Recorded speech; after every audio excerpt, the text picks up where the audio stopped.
almost 2,000 miles long. How's that going to work? The sheriff who made that comment is with me now. Paul Badiou, Pinal City County Sheriff, and Alicia Menendez, Democratic consultant, senior advisor of NDN. Good morning to both of you. Sheriff, why did you make that comment about the federal government? Explain that. Well, it's very simple. At a time when Arizona needs help, not just myself, 10 of my police chiefs in our county stood up publicly and called for 3,000 armed soldiers just for Arizona. The response from our federal government was, well, let's put up billboard-sized signs that warn our own citizens 80 miles north of the border, danger, warning, stay out of the desert, armed gunmen, smugglers, bandits. This isn't the reaction that not only we were expecting, that we need. And then after that, it was quickly followed up with a lawsuit, not only by the ACLU, but the president himself and Eric Holder has dragged Arizona at a time of need into court. And so this, how can we look at it any other way? So your argument is that the federal government has done nothing to help you. What about that, Alicia? Does he have a point? The federal government sending 1,500 new troops to the border. They'll be there in the next 2 months. Already their resources are spread pretty thin.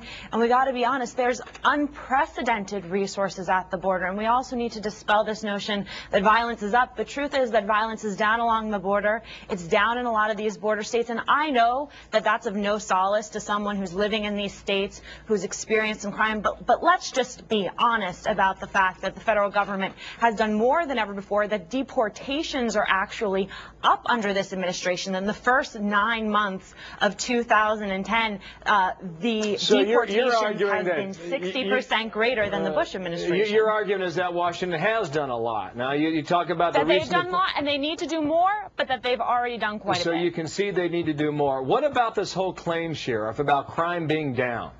Is that a fact? Ask my deputy, who was ambushed by 6 members of the Mexican drug cartel in my county, 80 miles north. The fact that we have armed gunmen deep in the heart of Arizona every day, every night, and they're foreign-born criminals. This is a national security threat, and the president continues to play politics with it. And it's easy to have this opinion if you're from the East Coast. I used to be from there, and I didn't understand this issue until I moved here 9 years ago. And this is a huge threat.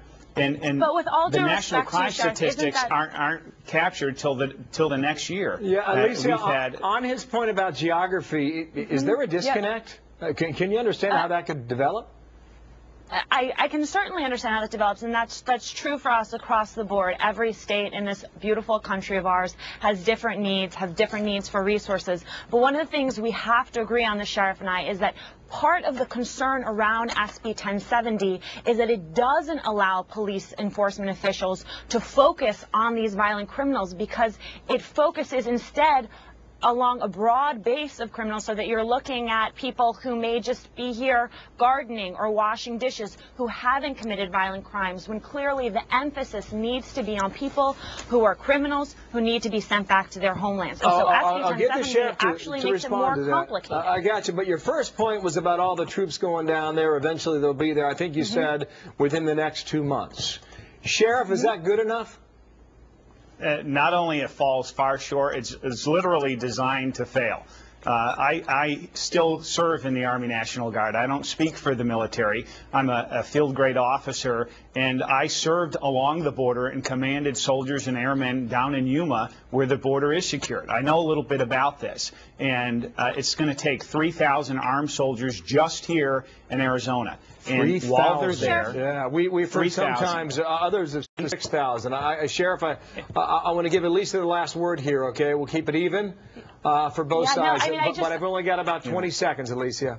Okay, so very quickly, I mean, I'm intrigued because the sheriff does have this experience. It's my understanding that we also have a major challenge with recruiting the number of National Guardsmen and women we need, a challenge in training them. And so I think across the board, listen, we're sending some of these troops to Tennessee to deal with the floods in Tennessee. We're fighting 2 major wars. We have a ton of priorities. And the National Guard is given a lot, we have a larger structural challenge. And this is our own country. This is our own country, that this violence from Mexico is spilling over. We've got death threats against our elected sheriffs here in this state from Mexican cartel members. How can this be okay? Well, thanks to both of you. We will continue this debate.